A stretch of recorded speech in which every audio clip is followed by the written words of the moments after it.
Ladies and gentlemen, boys and girls, Karnataka's famous pilgrimage center, Dharmasthala, has been in major controversy for the past 1 month. The controversy started with allegations that women and children were brutally abused and killed, and their dead bodies buried in mass graves near the temple.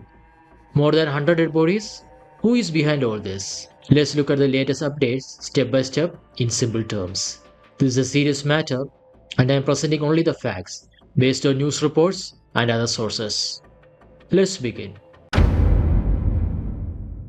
Dharmasthala is a famous pilgrimage center in Karnataka's Dakshina Kannada district, situated on the banks of Netravati river. It is home to the 800-year-old Sri Manjunath temple, which is unique as it is Hindu temple managed by a Jain family. The famous Gomadeshwara statue is also here. Every day, thousands of devotees arrive. Free food is served. Prayers are offered for peace of mind. But that is only the surface calm.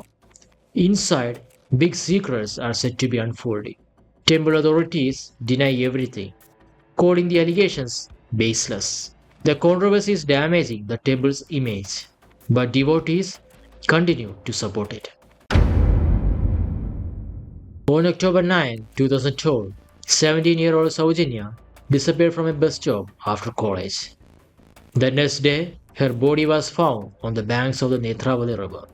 Postmortem reports suggest she had been brutally raped.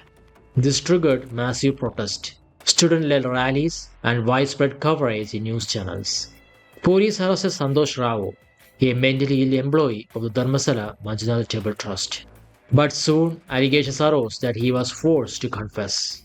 The case was later taken up by the CBI. In 2023, the CBI Special Court declared that there was no evidence against Santosh Rao and acquitted him. Sowjanya's parents were left devastated, having lost the fight for justice. On February 27, 2025, YouTuber Samir MD posted a video making serious allegations against the Temple Trust. He shared local rumors about mass burial and rape. That video went viral, sparking huge discussions. But the police registered an FIR against the YouTuber, calling the allegations unsupported by evidence. On July 3, 2025, a sanitation worker who had worked in the temple from 1995 to 2014 filed a complaint with the Dakshina Kannada SP and the Dharmasthala police station with the help of a Supreme Court lawyer. He alleged that he was forced to bury and burn more than 100 bodies. He offered to show the locations of the mass graves and name those involved. He also provided photos of skeletal remains as evidence. According to him, most of the victims were women and children, with the signs of rape, strangulation, and acid disfigured faces. He said his superiors had threatened him into doing this. In December 2014, his own relative, a young girl, was brutally raped and murdered. After that, fearing for his family's life, he fled the area, moving across different states under different names to survive. This complaint shocked the entire nation. On July 11, the sanitation worker appeared in court and submitted a cover containing skeletal remains from the alleged graves. Forensic tests were ordered. A special investigation team, SIT, was formed on July 20, but some police officers withdrew from the SIT sighting due to personal reasons, raising suspicion about the power of those involved. Some reporters suggest there could be hundreds of bodies, with the missing persons case numbered at 367. Yet police often dismiss complaints.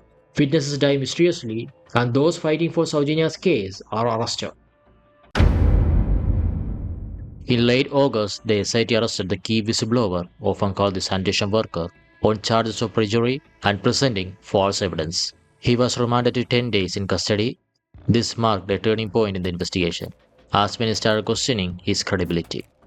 The skull and 15 bone fragments he produced for evidence were examined, and forensic testing confirmed that they were not of a woman but of a man. Under questioning, he admitted that he had bought them from another place. So now the real concern is this: if a serious forensic investigation is carried out, his claims will fall apart completely. Then why did sanitation worker come forward with such allegation in the first place, saying that hundreds of people were killed and buried there, when in reality the sites he identified yielded nothing when dug up? Case of Anandya Bhatt.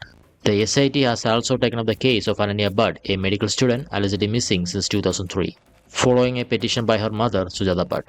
However, Sujata gave conflicting statements. In one interview, she admitted she never had a daughter named Ananya and claimed she was forced to lie under pressure. While in another, she insisted Ananya did exist. Yet no evidence such as ID cards, photographs, school or medical college records, or witness have ever surfaced, making the very existence of Ananya Bhatt one of the biggest suspicions in this case. Finally, we must ask, so many people missing, how many cases remain unreported? Why no proper investigation? Will justice ever be delivered? Yeah, and that's it, ladies and boys and girls. If you find this video informative, give a like, share, and subscribe, and I will see you on my next video.